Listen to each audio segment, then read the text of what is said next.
We have again a very important topic here we are going to discuss, that is biodiversity conservation, protecting our planet, strategies for biodiversity conservation. Now, here we have with us Mr. Ratnesh Jha, who is the Executive Director, UN Global Compact Network. I would like to invite Mr. Jha on the stage, please, sir.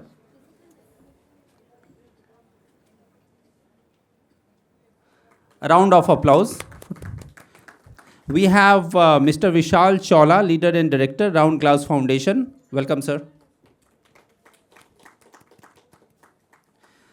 We also have Dr. Naveen Bali, who is the Vice President, Ecosystem Services, Iora Ecological Solution. Thank you, sir. This panel is going to be moderated by our Chief Consulting Editor, Dr. Shweta Singh. Shweta, please welcome. Over to you. Thank you.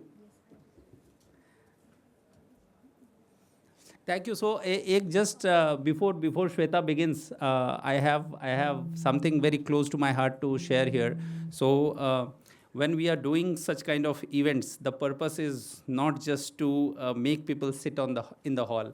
It is the purpose of such events is that people come, gather, talk to each other, discuss their initiatives, know each other better, so that in the future also they are able to collaborate. We had more than 150 people during the lunch area, but you can see many of them are talking and still discussing outside. So this is being recorded. This session is being recorded and will be publicized later, so that people are aware of your thoughts, your valuable views also. So I just request Shweta to now begin. Over to you, Shweta. Thank you. So for those who are here, thank you for joining us. We're hoping for others to finish their lunch and come, but we couldn't delay our session. So we're beginning. The session is, as you know, around biodiversity conservation. So India is obviously home to the most diverse ecosystems in the world. But what we need to understand, it's also the home to 1.4 billion people. This means that we have unprecedented pressure on the ecosystems because of this population. It's also a growing economy, which means there is more urbanization. That is something that we cannot reverse. But this is why we are having this panel, is keeping in mind whatever circumstances are there. We have 1.4 billion people in our country. We have a certain growth rate. Given all of that, how can we move towards conserving our natural ecosystems? Because it's crucial to conserve biodiversity. It's crucial to our food chains. It's crucial to our water systems. It's crucial to climate change. So let's begin this discussion. I have a small but a very formidable panel. Ashish just introduced them to you, and I'm hoping we have a very immersive discussion. I'm glad it's a small panel, so we have enough time for everyone. So my first question, thank you, we can have the applause. Yes. So my first question, sir, is as per your experience, given your experience, what do you think is the most crucial biodiversity threat that India faces? Where should we concentrate our efforts? Whoever wants to begin first. Hi, my name is Dr. Naveen. I'm Vice President at Iora Ecological. Basically, I would just like to, take away from what Shweta has already mentioned, that today we live in a civilization where most of the time you will find that around about 50% of the civilization is cut off from the, actual biodiversity. But if you look very, very closely, you will find that even entire mankind, they all are basically dependent on the biodiversity in one or another way. They might not be interacting with them, but they are. And then basically they all, in case of biodiversity, we find that a lot of hidden ecological services have been provided. It becomes basically a cushion for you. And in case of like food supplies, they are very much required for your health services. You'll find that it's your water services, air quality, is cushioning towards your climate change. Everything actually basically we fall upon to biodiversity for that. Despite all these kind of good and fair reason to survive, we find that the biodiversity is still on the on the falling side. We are on the decline side, and primarily we can find it examples across daily routine wherever we go. We find that due to the over exploitation of resources, we find that the most of the resources are under stress because they are way past their assimility capacity of regeneration. Most of the examples which are primarily given in literature is about fisheries, and trees and all, but we can go beyond it and we can find that all these kind of resources are linked to each other. So probably species threatening, and then you can look into the human and the wildlife conflicts, and all these things basically emerge from there. Um, One of the reason, like climate change actually also inflated. Today we find that more than 10 million species in the last 20 decades have gone towards the extinction, are pushing towards the extinction, and it's basically said that another 10% will probably go by 2050. So given this kind of stress in the atmosphere and the planet, we find that we have to look into the ways and understand why they are been like that. So if they can. Thank you, Naveen. I'm Vishal. I work with the Roundglass Foundation. I completely echo what you're saying, that there are a lot of multiple challenges. I mean, there's not one, I think. But as an organization, we have to choose our battles and figure out where we want to play and what we want to do. And an area of focus for us really is to look at how can we address the issue of loss of habitat. And we work primarily in the rural areas of Punjab and other countries, other states. And habitat loss is something we saw was a very, very big deal. Now, there are 2-3 ways that you want to look at how do you want to address these areas. And the fact is it's happened, it's happening on a daily basis. With more demand, with more migration happening from rural to urban, demands from urban is really stressing a lot of work on the rural side as well. So for us, I think we've looked at what can we identify as the top 3 or 4 or 5 areas of intervention. I mean, there are probably 100 areas of intervention. We've seen what could be the fastest and quickest way for us to make an impact, and therefore we came to our choices. We do a lot of reforestation and rewilding. We have a program called the Billion Tree Project. I know trees is very common, but we're looking at 1 billion trees to be planted. And to give you an example of Punjab, as a state has a forest cover of just about 3.7%. The India average is about 21, 22, 23% in that range. Of course, agriculture had a lot to do with it, but we're looking at seeing if we can plant 1 billion trees over the next 10 years. Even if we do that, depending on the density of trees, the way we plant them, we will probably reach a forest cover perhaps of about 8% or nearabouts there. So even 1 billion trees is not good enough for taking it to the 22, 23, 24% average. Along with this, we also do a lot of work on, shall I say, capturing biodiversity. And that is a program we have called Roundglass Sustain, where we are capturing the ecology and environment of India across the country. And we believe that we don't go and do the programs ourselves, but we go and highlight the work being done by a variety of different organizations on the ground. Because unless and until you talk about it and showcase it, you won't have awareness. And you won't have awareness, therefore, you won't inspire somebody else to also adopt the same. So that's, in a nutshell, in a brief headline, what we do. Thank you. So my predecessors spoke very well about the various dangers that we are hurtling towards. I represent the UN Global Compact, which is the business-facing organization of the UN. As you may be aware, UN is a government-focused entity, but Kofi Annan, who was the Secretary General some years back at the turn of the millennial, he was launching the Millennial Development Goals, and now it's called the Sustainable Development Goals, where he understood that without private sector participation, we will not be able to achieve any of these goals. And today's also, I thank the organizers, CSRUniverse and M3M Foundation, that they have brought the role of business in this whole biodiversity conservation squarely, that they have dedicated this panel discussion. So coming back to I'm so happy to be here.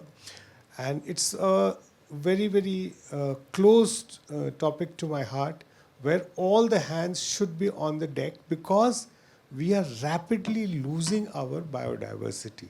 So biodiversity, diversity means vividhata, and bio is jaiv vividhata. So for the sake of simplicity, I mean, whatever nature has provided us, and as you mentioned, Bali Sahab, ke we need to sustain ourselves. And you also mentioned that we are 1.4 billion. So it's not easy. I mean, we cannot be hungry. We cannot remain without food, without shelter, without. So all these needs are important. And for that, we need biodiversity. I mean, you will be, many of you may be aware, almost 50% of our GDP is somehow directly, indirectly based on the biodiversity that we have. And we are very blessed that we do have a disproportionately high, compared to our land size, we have a rich biodiversity. I mean, there is research, there is evidence, but while we are endowed with rich biodiversity, we are also using it up very fast. So that decline and the green revolution, and there were so many things: the need for highways, faster transport, the need for high fashion, quickly changing obsolescent technology. So we are eating away into our rich resource base very fast, very rapidly, and almost inimical and unsustainable speed. So we have to be aware and we have to be awake. The whole accounting process of what we consider as profit does not take into account the costs that we impose on the rich biodiversity of the country or the planet. And that is where these sustainable goals provide a framework under how to study. We have specialized UN agencies with which we work very closely. One, to understand. So there are frameworks which are globally accepted, and in COP every year we reiterate them. But that global level, CEO level, headline level agreement has to be brought down to the community level. And as you rightly pointed out, that the whole danger, I mean, heart of heart or internally, every individual knows that we are losing it. The birds that we used to see in our neighborhood, where are they? Nahi hai. And then, I mean, all of us survived the corona to tell this tale that how green was the whole city, how blue was the sky. I mean, everything was as it is supposed to be. So this whole Anthropocene intervention, I mean, we have to step back and think of, it's not impossible. It may be slightly painful, it may be slightly capital intensive to begin with, but we have to, and that's where Iora Solutions provides a lot of research. There are global agencies, there are national agencies, there are local initiatives. I mean, Roundglass Foundation is one of them. So what I'm saying is, efforts are being made, but the way we are consuming it or gobbling it up, that is not matching. And that is what we, this session, this panel, and these convenings, I make it a point to attend personally so that I'm able to share whatever I know, whatever I have, and whatever work I'm in. During the next questions, I would address those more specifically. But broadly, I would say there are alarming declines. Take it mangroves, take it forests, take it water bodies. I mean, we are hurtling ourselves towards our own destruction, and none of the economic activity should stop, but proper accounting should be done, and the mitigation and the replacement has to be very, very strictly defined under international treaties and frameworks. And we also have to pledge to ourselves that we'll change our lifestyles and we'll reduce our unsustainable consumption. Only then there is a hope. And it has to be led from bottoms up. Only when we reject such unsustainable lifestyles that the other players in the economy would address it. Otherwise, top down, it will take a lot of time. And in the meanwhile, free riders will have a ball. So that is the main thing. Community awareness is the key for all the protection and all, I mean, I'll come again. No, sir, it was Sir just mentioned a bottom-up approach. So my next question was actually going to be around that. That because you all are working so deeply in this domain. So have you come across, or you would have come across, but was there any initiative, a community-led initiative that really stood out to you, a community-led conservation initiative that probably stood out to you and we can learn from it, if you could think of, or even a project that your organization has taken up? Please tell us about it and what made that project successful. You can take a minute to think. And So at Roundglass Sustain, we go and document work that's happening at various parts of the country, and especially work that we may not hear of under the normal course of our news cycle or information, etc. So there's one community like this which we covered in Menar, in the Menar tribe in Rajasthan. Now this one hamlet, they live around a lake, and that lake was a space where birds used to come. And it's not something new, but over for many years and many generations, that lake has not been used for everyday work, for irrigation, or for fishing, or for bathing, etc. And they're preserving that just to make sure that the birds still come in there. We actually did a film on this, and it was a very basic film just to bring this to life and make people aware about it. We sent this to the UN Wildlife Film Program, and it actually won an award. And because of that, there was so much awareness that happened for this particular program. And this is just an example that there is work that the communities do, which sometimes are very basic and age-old traditions, which we forget, but which live somewhere else.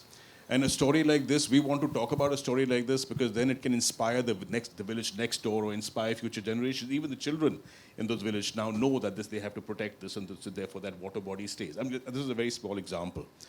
But other than that, I think we also must work with communities who are being affected, and therefore, certainly look at how we can do showcase examples, showcase certain models, and test and pilot them for a while for communities to adapt and adopt. I mean, for example, in Punjab, to your point, sir, it's 85% agriculture, but because of what we've done today, the water levels in Punjab are at an alarmingly low level. In almost 65-70% of the districts are at water negative. I mean, Punjab is drawing about 28 million acre-feet of water every year for irrigation, and we recharge only 17 million acre-feet. This is government data. So theoretically, in the next 15 years, by 2039, Punjab will be dry. So therefore, I mean, water is, I think, one of the most important areas of conservation to my mind. And what can we do about it? So we've started, there are organizations already working on the ground on regenerative agricultural practices. There's a lot of work going on, whether it's Nature Conservancy, Tata Trust, etc. We've also started working with them on that. So we're trying to build models that can be then showcased and replicated elsewhere. At the UN, I mean, the whole SDG framework is premised on the last person first. So the whole engineering is about the traditional wisdom, the ways of practices of life which have been devastated by this rapacious consumption and things like that. That has to be addressed, and that wisdom has to be respected. Communities have to be involved. It's not only smart move, it's also induces justice, inclusivity. So any program that UN designs, intervention, anything that we work either with the government or with the private sector, we try to involve the community right from the design stage. And it's such a thriving CSO movement, civil society movement. The NGOs in India are so vibrant, and the technical agencies also keep this in mind. So in India, whatever we have done till now, we have involved the communities. And one more thing, see, initial capex you can get from any foundation, any corporate. They can sign a check of whatever money is required. But in order to sustain this initiative, you need community participation, not only in terms of labor, but also in terms of financial contribution, because only then the ownership comes. And when they consider their own, then the sustainability is ensured. If they think it's a CSR project of X, whatever, then the moment you remove your project personnel, the whole project goes down. So that is what I would like to contribute here, that whatever you do in terms of direct physical intervention, right now as we speak, we are working on rainwater harvesting project in Morena. We are working on mangrove conservation in Goa and Tamil Nadu. So wherever we are going, we are involving the community. It's not rocket science, but and then while taking it as a principle, it's okay, but designing programs is very complex because it's not, community is not a homogeneous entity. There are multiple interests, multiple levers, as you also would corroborate in your experience. So it is a slow process, sometimes difficult, but definitely every time complex, because you have to respect competing aspirations of the community. But definitely there's no other way that you can ensure success of your intervention unless you involve the community right from the design stage. And the whole business model has to be internalized by the community. Only then so technical intervention is one part of it, which takes all the glamour quotient. But actually it's the painful, hard, meticulous involvement of the community is what will remain of that project, the legacy. Thank you. So I would just like to continue with what Sir has already talked about Punjab, because my state, I think I can go a little bit further. I mean, rightly pointed out that there's a lot of stress on the groundwater because of the cropping pattern. This is mostly known, but I just want to give you a small perspective on that. Is that roughly about, let's say for growing 1 ton of rice, if you are going to use another 20-25 tons of fresh water, which is from ground, even if you are exporting a rice, you are actually exporting a fresh water. Right, and even if you are getting 10,000 rupees, well, that is not enough for or a true social cost for the water. So I think those kind of thought has to be put in front of the people that well, it just I'm sorry to say, but if you just need to draw years to tell Punjab that what they are doing is wrong. So that is one part of it. Another few examples from the community side. I can think of that in Himachal there are countless reports which you can find it out saying that the local people are being engaged by the forest department to upfront how robustly, how quickly they can tell about the forest fires and how many kind of forest fire have been put out because of that, and they get incentivized for that. Few of the models are also working in Africa where the poachers been actually incentivized to been paid to do the patrolling, and they are paid for that. So it's a kind of a sustainable income for them. So I mean, like Sir has already said, that if you can have given the ownership to the people over there, it just becomes something sustainable to them to work upon. If the company has to come and randomly do something, well, when the company goes, then that particular thing can go away as well. One of the example which I can take, and one of let's talk about the Khasi Hills, which are in Meghalaya. Now, over 27,000 hectare of this basic belongs to obviously government, but being actually managed by the Federal Federation of the Indigenous Traditional Heads. They do their voluntary, patrolling. They do their, kind of checks and bounds to ensure there is no illegal activity going on. And at the same time, they also do a lot of, sharing between their tribes about what kind of, resources they have to harvest, how much they have to harvest. And accordingly, they basically are making this as a very sustainable place to be there. So those there is one another place which is very tough for me to pronounce, is Saum Moriri, which my teammate has told me. I think I'm correct over there. It's in Ladakh. So that's again a kind of an example of bird sanctuary over there, and the people actually make sure that there is no overgrazing going on over there, and they also actually volunteer as their own guides for the tourism, so that they can also be told like where to go and where not to go, so that they can ensure that the this naturally nursery for the birds are kept intact. So these are all things are basically coming from the ownership to the community, and when community has been given the power, they already have the wisdom to work upon and to ensure that there is a sustainability in the long run. So that is my 2 cents. Thanks. Okay, I'm just stepping aside from the questions that I had shared with you because we were talking about agriculture, and we normally don't consider this, but modern agriculture is also a threat on biodiversity. So, and we had a panel discussion in the morning on sustainable agriculture, but from your knowledge, do you think that sustainable agriculture is enough to probably feed a country of 1.4 billion people? Is it productive enough? And if not, where's the balance, between modern and sustainable agriculture so that it doesn't put the kind of pressure on our natural systems? Okay, so I just thought like I'm talking too much. To be honest, to be fair to the modern practices, I think they have made us in a position that we are today a surplus country with the food grains. So nothing against that, but I think we have to look into that. In nature, everything changes, and all these concepts of the economy or the state of the agriculture also evolves like a biological living entity like us. So if I was a kid, I had a different needs, and today I have a different need.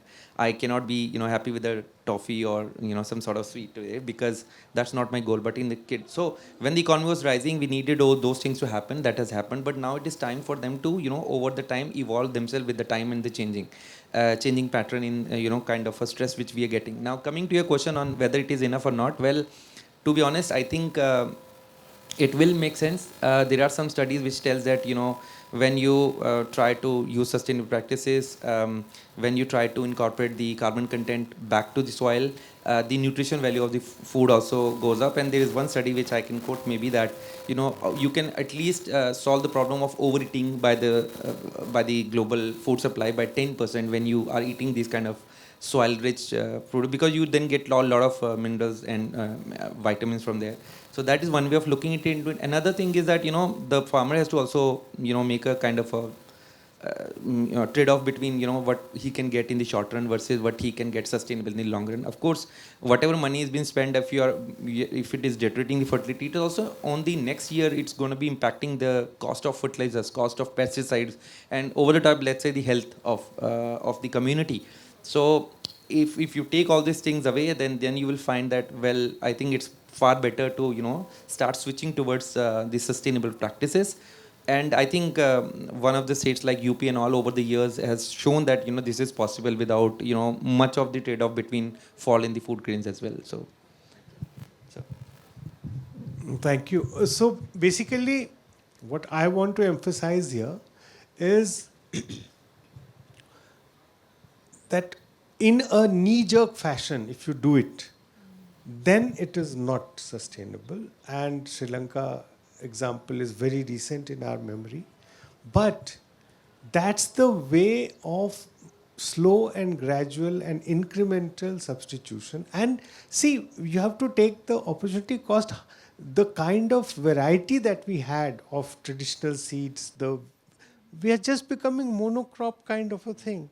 One variety, genetically modified. I mean, I have no debate or I have no argument against them. Okay, they are all fulfilling certain needs. But why should we lose what is ours? That is the position. I mean, it's not either or, it's and. There are innovations, we should welcome them. There are scientific things, but we should not lose what we have. And that is what helps us sustain. And as he already mentioned, the soil, the health benefits of such practices. So I'm very happy to share, we are doing a pilot project in Osmanabad, which is now called Dharashiv, where one corporate has supported us in organizing the community and strengthening their existing practice. So farmers are very smart. I mean, they just don't take it only for money. They also know that eating this kind of thing is not good for their health. So for their own consumption, they do their own, So we are trying to revive those practices, give voice to those farmers, and make it more robust, so that gradually more and more customers also, clients, that more expanded kind of. And it's not alone in that district. There are a lot of such examples. So as UN, we are trying to document, like your sustain website. So we will be coming out after 1 or 2 years of intensive research, we will be doing a kind of directory of such efforts where community itself is doing some sustainable, regenerative. I mean, these are terms which are gaining currency again, but we are trying to revive what was there, what community used to do, and because of lack. And again, we also found, our team at the ground found that during Corona, this whole effort toward, there was a scare and there was immunity was being talked about a lot. So there was a lot of movement around preserving the traditional seed varieties, etc., a lot. So we want to go with that momentum, provide them the voice, provide them the documentation. And so to sum up, I think there is a lot of room for coexistence, and let not one wipe out the other. So let all 1,000 solutions survive, bloom, and coexist. That would be my approach. Yeah, so would you like Thank you. You summed it up very well, so I shouldn't speak after this. I'll just add a point, please. So I think I completely agree with what both of you are saying, that nothing is going to happen in there's no quick fix on this. And sustainable agriculture, I think, is certainly an area of opportunity for the farming community, for the world at large. And I think you touched upon innovation, which does happen from corporates. So economics will always drive development, and therefore economics will always happen from a corporate who wants to come and present a solution, a new solution, or innovative solution for which there will be a cost.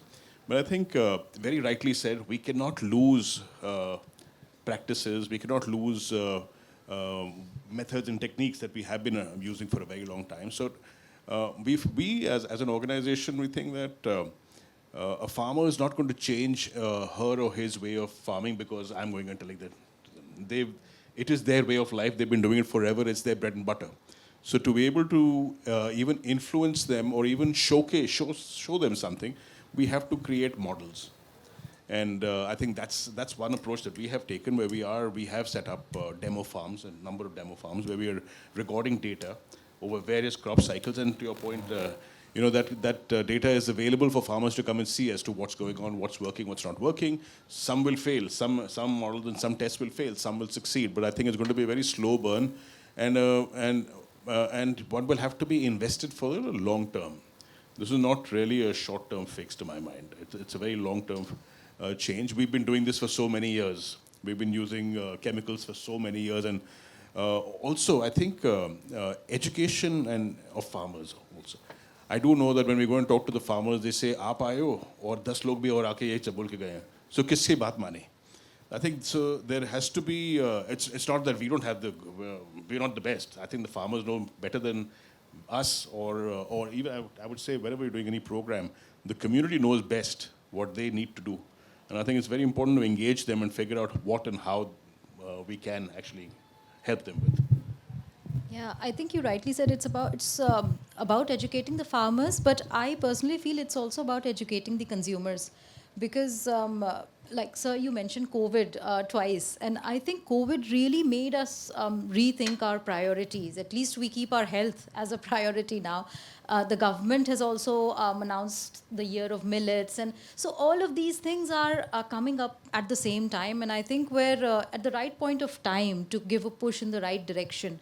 So I would like your suggestions on how can we probably advocate or educate our Indian consumers and Indian citizens to be more conscious in their consumption, so that we have less pressure on our ecosystems. Because this is not something that we can ask businesses to do, that you reduce your production. That's not going to happen. And we cannot, turn the wheel back. So, but conscious consumption, I think that's the key to preserving in the long run our ecosystems. So, because you've been working in this domain, so how do you think that we can ask people to probably be more conscious of what they are consuming, of their habits? So yeah, I agree with you that there has to be some sort of consciousness on part of consumer. But I am a little bit of a opposite guy. I am the one who was not a big fan of consumer sovereignty when it comes to green choices. I am a fan of a producer sovereignty, which means like the producer here has to judge which is best for my consumer because they're gonna be there for me as my potential revenue generator thing. So take an example of a medicine health sector.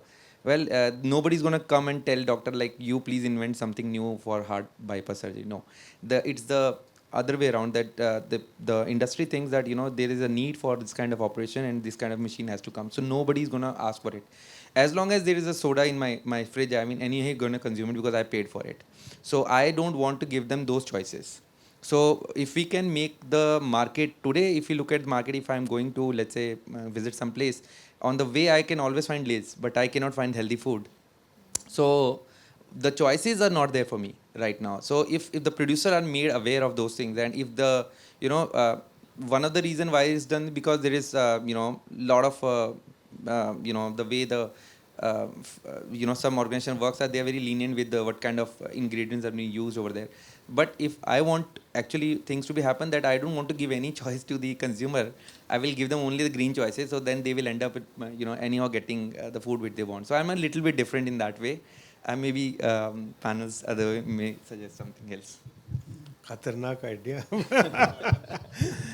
Positively khatarnak. So what I would see, it's a mixture of public policy, it's a mixture of economic incentives, it's a mixture of consumer awareness. So it's a very, very complex system.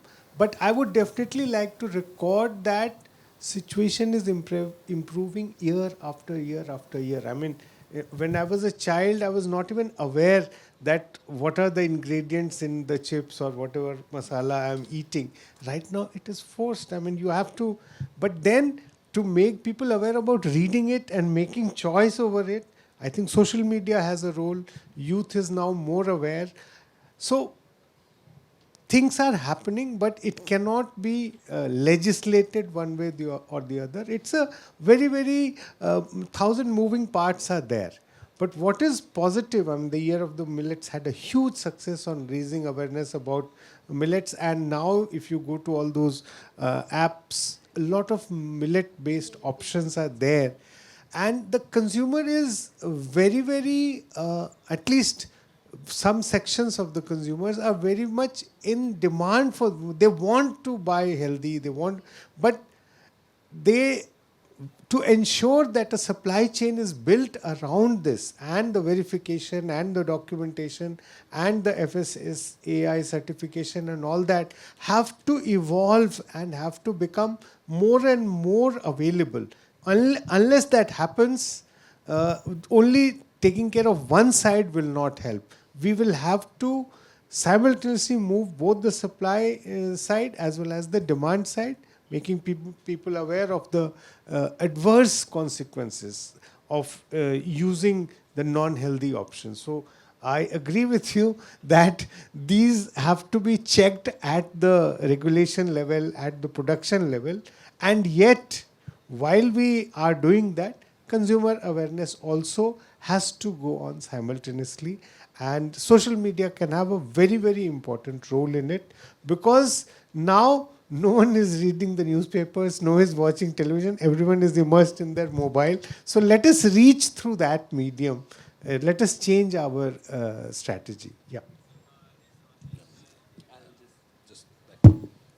Thank you, sir. I'll just give you one example of how we can blend it. Take an example of United States Post.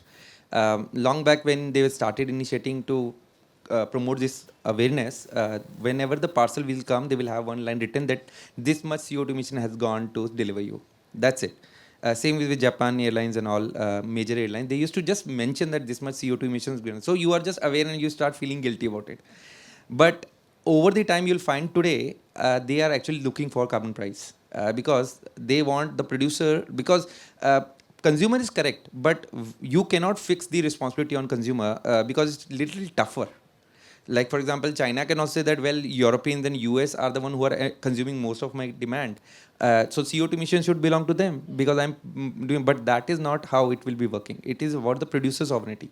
The producer has to take on itself that whatever he's doing is clean. For example, take what kind of different product differentiation on the same product comes, which is coming from EU market or coming from Indian market in the, let's say in the infant, because I have a kid, so I can tell her. So they have a lot of less sugar, we have more sugar. This kind of controversy was going on. They're all basically because they think they can get away from here. So they are giving us the choice. But if the over the top, I mean, there are some people who can basically say that this will not going to enter in my market, then that's it. Then consumer will not be having any option to do it. So in that way, I'm saying it, not in a regressive way that, with the stick that everybody has to eat healthy. That's not my intention. Thanks. No, I just meant consumer consciousness. I couldn't, yeah, you cannot put it on the consumers. Yeah, so we were also mentioning businesses, right? So I'd like to begin with Ratnesh, sir. Sir, how can businesses probably integrate biodiversity conservation or overall conservation efforts into their CSR or sustainability strategies? Because they have budgets for that. How can they effectively integrate this? In fact, CSR and sustainability is one aspect, but I would go beyond that.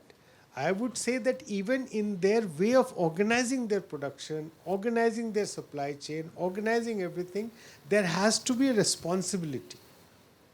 That biodiversity, I am not doing any damage to biodiversity through my production processes, through my supply chain.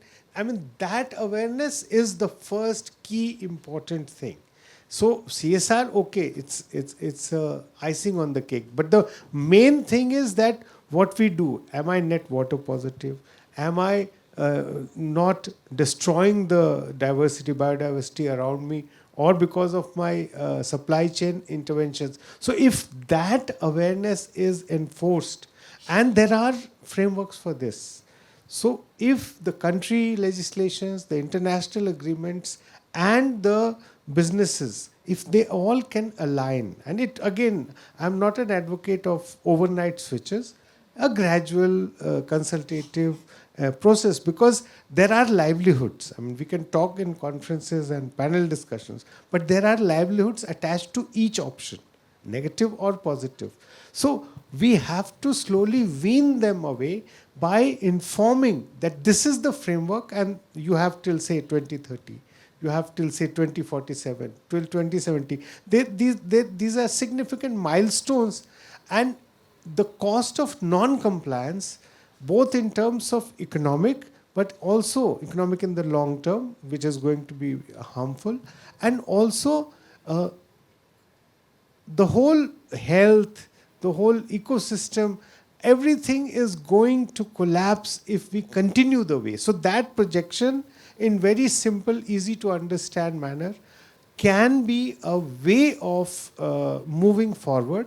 And businesses, where I sit, I meet businesses every day who want to change this, and who want to change it decisively, visibly, and demonstrably. So that is what my Center for Business Leadership on Nature Conservation and Biodiversity does. Some of the M3M Foundation staff members did came for a capacity building initiative that we had launched.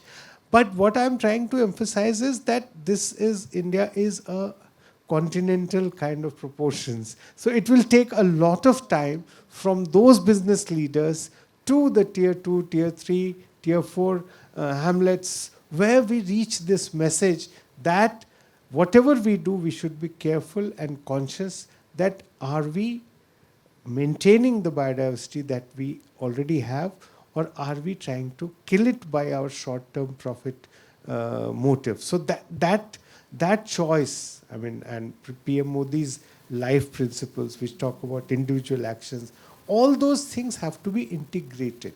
And I'm so glad, I mean, UN adopted those principles while my Secretary General was here in Gujarat. So what I'm trying to emphasize again is the science is there, the understanding is there, the treaties have been ratified. But from that level, we have to come to the community level, the city level, so that everyone is aware of the various choices that their governments are making, that their representatives are making, that their business leaders are making, and they can comment, they can participate, and through their action, and those choices have to be made available. That would be my. Thank you. Mr. Jha, you're absolutely right in terms of that change has to be owned by the industry. But I think there's also a view, one view, which is the 50,000 foot view as to what globally has to happen, and therefore regulation, therefore policy, etc. But then you also very nicely alluded to the fact that it actually belongs to the community. And the change that we want to see actually should start at the community level. When I say community, it can even start at the school. I mean, at the end of the day, it's all about consumption and what you're consuming, where you're consuming, where you see it, where you want to see, where you want to consume it, where you get enticed to consume it. And I think it all starts from the home. And to my mind, a lot of work that we're doing, and I'll give you examples because we're doing some of this work, is working with children between the age group of 5 to 15 through our programs, where we're actually talking to them about biodiversity, we're talking to them about consumption. Coincidentally, we're talking about what's right, what's wrong. But here again, this effort, we have seen it, and I've seen it in my daughter's school. My daughter, when she was growing up, was very conscious about saving water, for example, if you let the tap on. So I think it really has to start right at the community level. But there has to be a voice that can actually go out and address and communicate back to industry. Industry is aware, and industry does want to change. But I think there has to be a little more, shall I say, a more sustained and a more assertive dialogue to really take on certain very, very bold goals to be able to make that change. Otherwise, yes, I agree with you when you say it's a very, very slow and gradual change. I agree. It's nothing is short term. This will take a very, very long period of time, but we'll have to say very, very well entrenched and very well sustained in terms of our effort of communication, conversation with the right groups and audiences. In my opinion, I mean, let's say if I want to get fit, so I run and I get fit. I never, get fit by, just thinking. So I have to run, and then outcome is getting fit. So I think to drive the industry towards it, the main aim is how it can be more profitable to them. That should be the key area. So I think what the way, for example, let's talk about something like just a random one, like a wood industry, furniture industry. So if you are going to look at the trees only as, how much you can cut and log of tree and how much you weight and whatever the price is, if you restrict to that only, then it's not going to be sustainable, because the standing tree may be providing way more than, just giving you a timber cost, right? So there are various hidden ecological services that are, connected to this biodiversity, right? Firstly, like sir has rightly pointed out, first thing I think the company should do is firstly find out its whole ecological footprint. Not talking about only carbon, but overall, what is the supply chain like we do in the case of carbon market, like scope 1, 2, 3. Firstly, we need to know how much of biodiversity that we are, basically tampering with from back end and forward linkages, number one. Firstly, just being aware of what you're doing is like I give an example, like United Post just mentioned you are doing this much work. So this is the first step. Second step is that can we identify these hidden ecological services and make a market out of it, right? This is what we primarily do in our Iora, is that firstly we want to identify what is the overall ecological value. For example, a standing forest may not only be good for wood, well, it is also good for cleaning your air. It's also good for bringing ecotourism. And same is the case with Tiger National Parks, a lot of things are there.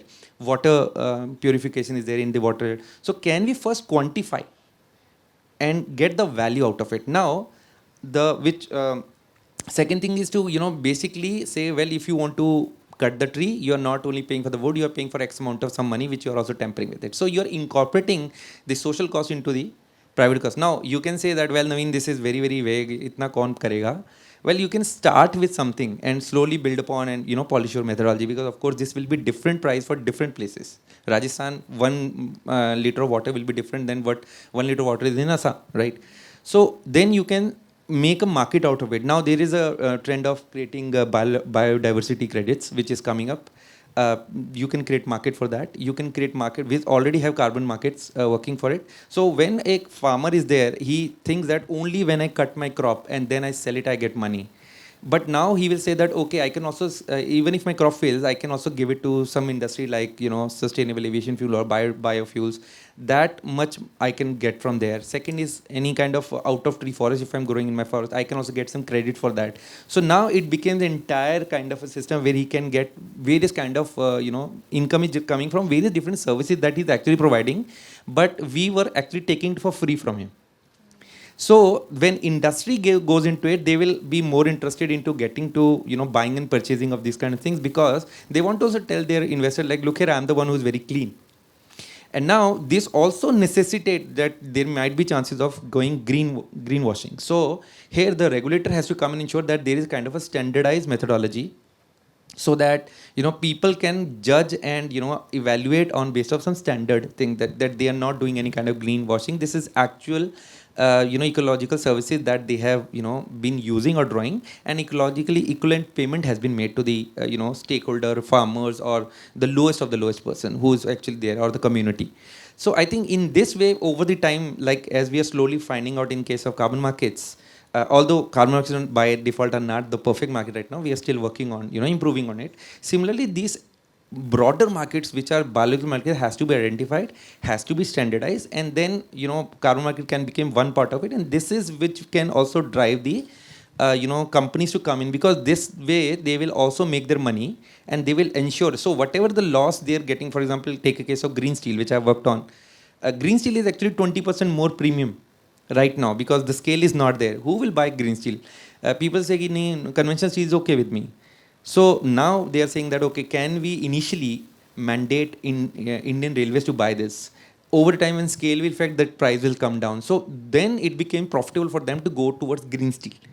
So all those things, then company over the time, when you hit a minimum level of green consumers, which you were talking about, that are more conscious about sustainability, when you hit X amount of that tipping point, after that, every company will like to do that work. Before that, until you hit that golden mark, let's say 50% of consumer want to get green product, till the time you have to have strong mandates, and you have to keep incentivizing and generate these hidden biological services and incentivize them, monetize them, create a kind of sustainable thing where they can do tradings and all those things. So basically, you are basically paying for something which was free. And that's what, there's a paper called Tragedy of Commons comes in, where they're saying that if you don't put a property right to the commons, well, that common will actually get overutilized and overburned, and eventually that resource will go away. So this was mostly an example for fishery, but this goes to all the sectors. But moment you put a property right, like, hey, if you are using this, part of this will go because of this to the farmer, part of this go to government and all. Now suddenly you will find that the price has increased, and he will come down and bring down and try to be more sustainable, because then it will make sense for him to reduce this ecological footprint, because it will cost him less. So he will always want to do that. Right now he's not doing, because there is no price he is paying to dump anything in the Ganga or Yamuna, like that. Thanks. I think that's a wonderful point, basically. So this would actually be my last question. So how do we quantify? I mean, what are the best ways that you come across? I'm sure it's not a very organized system right now, but how do we quantify the natural resources? How do we put a price on them? What are the best what are the mechanisms that work best? Like you mentioned biodiversity credits. I was just thinking about them and you mentioned it. So what can be the best mechanisms that work in quantifying these natural resources, so that the producers can be, producers as in say a farmer can be incentivized, and the industry can also pay the cost for it? We do have a.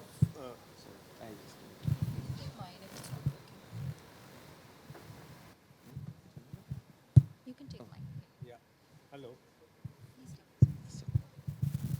So there is a very good system which exists. I mean, in terms of National Biodiversity Authority is there, where all the corporates, if they are using directly, if they are using the plant material, etc., they have to pay a certain fee. which is determined. So there is a evolved system for organized kind of a thing. But what happens to the unorganized is a different ballgame altogether. And also we have a system of enumerating and evaluating the biodiversity through EPBRs, People's Biodiversity Register. So there's supposed to be biodiversity committees in each village, panchayat, where that area's thing. But unfortunately, somehow the legislation's intent and the actual implementation, there is a gap, because of which now this job is only being done by consultants who are very evolved and very competent people, but the actual this question would not have arisen if the intent of the legislator would have been met, where the people were aware that what is the state of my biodiversity in my village, my panchayat, my jilla, and then once people are aware of the value of what they have, I mean, agar mere ghar mein sona pada hai, I will not allow any neighbor to just take it away, whatever the price they give, because abhi 1 lakh rupees tola. So those kind of thing, I mean, biodiversity is much more precious. So, but then that awareness and the whole exploitative relationship of extracting it through the informal channel. I mean, medicinal plants go by sacks from tribal areas to Dhamtari, which is in Chhattisgarh, where then it is sorted, graded, and the next level, and it reaches global labs. So this whole supply chain has to be paying the right price and responsible exploitation. So all these are some of the examples, but organized sector has a very good system. That, I mean, I'm aware, but it's the informal sector which we have to, and that also again through community empowerment. Again, those exist in legislation. Only the legislation to real world, that translation, we need support of the CSRUniverse and all other well-meaning organizations who are there. And this whole traditional seed bank is again an effort in that direction only. So we are taking some catalytic steps towards it so that we are able to make a difference in this whole. It is a movement. I mean, it's not a one day effort. Yeah, so I think my view is that, I mean, I would absolutely echo what you're saying. I think there has to be a lot more awareness, and I've been repeating this in most of my dialogue, because there is a lot of conversation that is happening, but I think conversation is more sporadic than it needs to be, or it is happening at certain fora, which perhaps is not translating down to the grassroots, or where it can make an impact through collective action. And to my mind, that's really where we want to drive it. The other thing is, I think there are various new approaches of monetizing. I think carbon credits, certainly, I know a biodiversity credit is something that has been spoken about. I want to be more aware of that. But we've done a couple of projects in carbon as testing, to test how it's working. It's still, to my mind, in its infancy, or we're still learning. There's a lot of gray area in that. We've started a couple, but we're still figuring out a lot of things on that. So I think certainly opportunities to be able to, economics has to drive it all at the end of the day. Legislation will also have to make sure that industry is not at a loss, because if there's industry loses, even for a period short term, or maybe the medium term, there will be resistance to adopting and adapting to new methods and processes. So I think that's something we really have to keep in mind. I just want to add one small example which I thought I can share with you guys. It's about sandalwood. We basically on the southern side of India have one of the best quality sandalwood produced in the world. Now we have very stringent laws which basically allows you can't cut it, right? So what is going on with that is over the time is that there are very smart people who actually take these seeds to Australia. They grow over there, bring the sandalwood over here, and then sell us about 4 times the price. This is very sad, because when I talk about biodiversity, I'm not saying that we should not cut at all. All I'm saying is that can we have smoother rules in India where you can allow the farmers to grow this? It's a very high value tree. After 10 years, probably you don't have to gather money for, let's say, anybody's marriage. And then, this is something India is the one who produces this naturally. And we should be the one who should be global, kind of exporter for this, but ends up as an importer. Same is with teak. We have one of the biggest area of naturally growing tree. Random tree also is a teak tree. But the way the, things work is that we somehow think that, it should not be cut at all. But what I'm saying that it should be done in a way, that rules should be in a way that, farmers out of the forest should be allowed to do it. They should also make money out of it, and then it should be sustainable at the same end, because now they know that after 10 years I'll get something that I will not be harassed and all. So again, in India we are actually getting our all teak requirement from all illegal supply from Burma, Gabon, all the African countries, which is again we are paying 3 times 4 times the price, and in future it's going to be even more. So we are paying something, and look at how much about the forex reserves that goes away. So it's all about, our farmers should be given this kind of option and capability to grow something that we are actually buying from outside, and we should be the one who should be doing it, because this is our strength area. So I think those kind of rules have to be also adjusted in a way that it smoothens the life of the farmer, that he can go beyond, he can do beyond his crops, and then he can think something out of the way that I can also do something else. And then, as I told you, that there will be some additional biological services, like some bio industry can also come and say that, can I take away your waste rather than you burning it, I'll give you additional money. So there are a lot of ways that we can put this, and it will be good for all the system. And then with biofuels coming up, we are also consuming further forex, because now you're not importing that much. So these are all linked together. It's not like compartment, like if we do this, only farmer will benefit. No, entire ecosystem is going to benefit. And this is where we have to, I think there are some studies that we need to do, that how much farmer will get, but how much companies or industries will get out of it. They will not have to go to abroad and look for illegal cutting of trees and then getting back all these things. So this is just my small point on that. Yeah. This was a wonderful discussion, and like I had expected, it was quite immersive and free-flowing. I wish we had more time, but it's time for our next session. So thank you everyone for joining us, each one of you. And it was very, it was a learning experience for me, for me, hearing you all. Can we have we'd like to felicitate you. Neha from M3M would be coming on stage.